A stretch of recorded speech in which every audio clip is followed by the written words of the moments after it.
What's up you guys, welcome back to my channel. I'm going to make a video about HIV and what it truly is. Simple as, let's get into the video.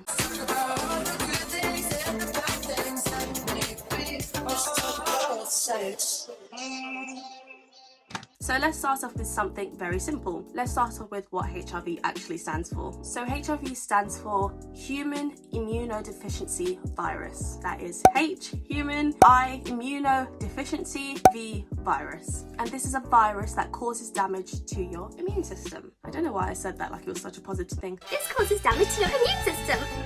Like what?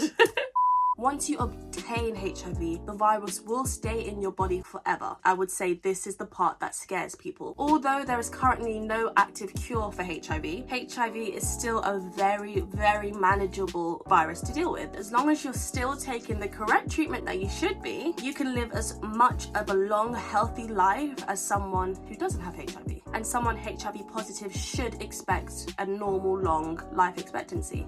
Now, if someone HIV positive actually manages to complete 6 months of uninterrupted treatment, they can actually no longer transmit the virus to sexual partners. This is called undetectable equals untransmissible, or sometimes people just use U equals U for short. Now let's move on to more of the signs and symptoms of HIV. Most people living with HIV actually have no apparent symptoms, so no obvious symptoms. Many people who obtain HIV will have some symptoms within the first weeks of having HIV. I believe this is something called seroconversion illness. Symptoms for that include body rashes, headaches, fever, feeling unwell, sore throat, weight loss, aches and pains, tiredness, and swollen glands. But the thing is, not everyone has these symptoms, and some of these symptoms can even be mistaken for a common cold or flu.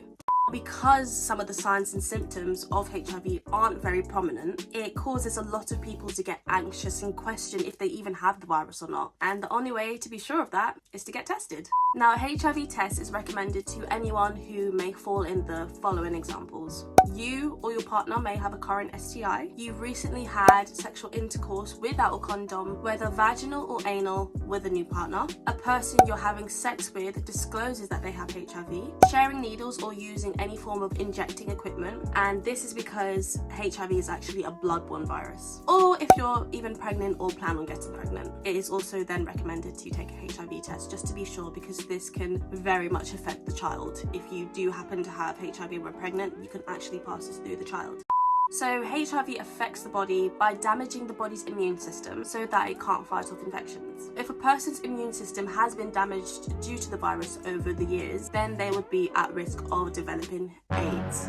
Now, AIDS stands for Acquired Immune Deficiency Syndrome, but AIDS is a whole nother thing, so we won't get too into that. We're going to focus more on HIV. And yes, a lot of people think AIDS is HIV and HIV is AIDS. No, it's not. If you want, I can make a video near into the future about AIDS. Well, I mean, this is a sexual health educational channel, so I'm most likely going to make the video anyway in the future, but yeah, stay tuned for that. If I talked about HIV and AIDS in the same video, wow, this video will be going on for a long time. Now let's go on to how HIV is transmitted. So the most common way HIV is passed on is through sex, but it can be transmitted through other ways. HIV can be passed on through semen, aka even pre. It can be passed on through vaginal or anal fluids, blood, as like I said earlier, it's a bloodborne virus, or even breast milk. Now, you can't get or transmit HIV through the following. This is the important part. Pay attention to this. This is the important part. Today's society, that last generation's society, the last generation before that society, believe that if you simply bloop, touch a person with HIV, boom, you got it. Like, for example, do you guys remember that whole video with Princess Diana? Oh, queen, rest her soul, she was a queen. How she went to a hospital and she literally like hugged a HIV positive kid, and the whole world was like, oh my gosh, like she's so brave. What? She would have been more in danger touching someone with COVID than someone with HIV.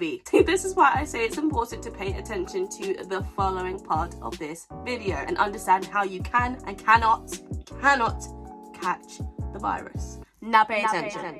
You cannot transmit HIV through kissing or hugging, saliva, sneezing or coughing, swimming pools or toilet seats, sharing baths or sharing towels or sharing showers, sharing cups or plates or cutlery. And no, you can't catch HIV through an animal or an insect, because I know some people go a bit crazy with the whole koalas and chlamydia, but you can't catch HIV through an animal, don't worry. And no, don't feel bad if you've ever thought that. I'm sure we've all had thoughts like that, but no, you can't.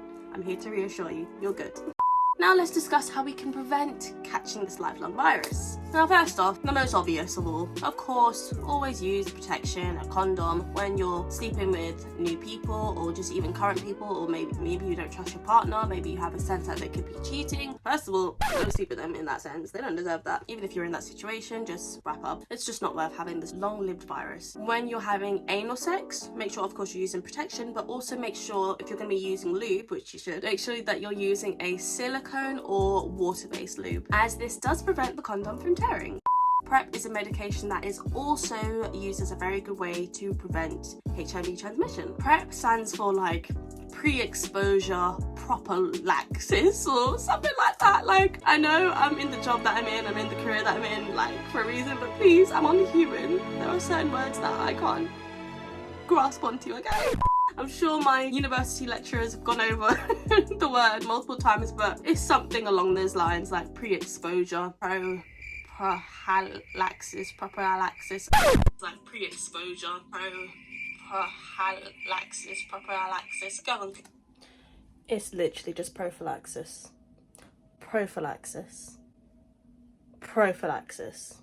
Thank you. Go on Google, I don't know, figure it out yourself, babe. So PrEP is a medication that a HIV negative person takes to prevent them from getting HIV.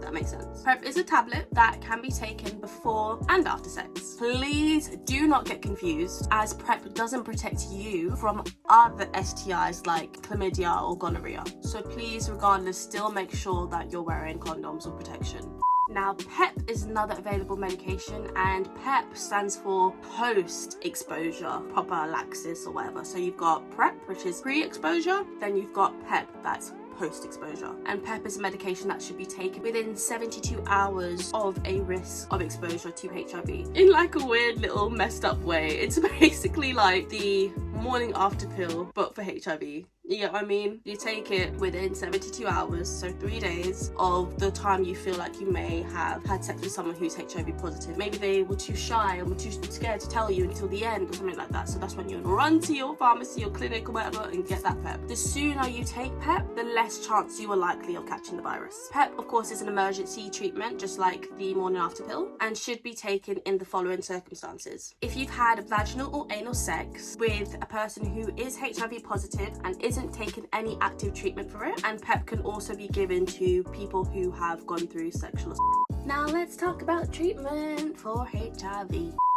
There is none. That was a quick section. But as I mentioned earlier, HIV may not have a cure, but it can easily be managed. Once you've been diagnosed with HIV, you'll then get referred to a HIV clinic, where they will do repeat blood tests to monitor the stage of your infection. You will then be offered the treatment, which is usually in the form of pills to take every day near enough. Treatment is even given to people who are pregnant, mostly to stop the virus from being transmitted to the baby. So from that point, you'll probably be attending HIV clinics every couple of weeks, but then once you're settled on the treatment, you'll only need to go roughly twice a year, just for like a checkup, see how you're doing on the treatment, to see how you're doing in general, life-wise, health-wise, etc. The whole aim and purpose of the treatment is to keep the level of HIV in the blood as close to zero as possible. This prevents harm to the immune system. There is so much more vital information about HIV worth knowing. But honestly, hun, I feel like if I had told you every single detail about HIV, this video would possibly be minimum like 3 hours long. And that's me talking quickly, and with editing and stuff, that'll probably be like 3 hours. There's just so much to cover about the virus. It's just a very big thing, I guess. I don't know. I think I'm going to stop there because I mostly just wanted to talk about the basics of HIV. I hope you guys definitely learned something today. Leave a comment below if you have. Leave a comment below if there's anything else you want to know about HIV, any specific things you wanted to know. I hope you enjoyed this week's video, and I will see you next week. Loves and kisses. Bye.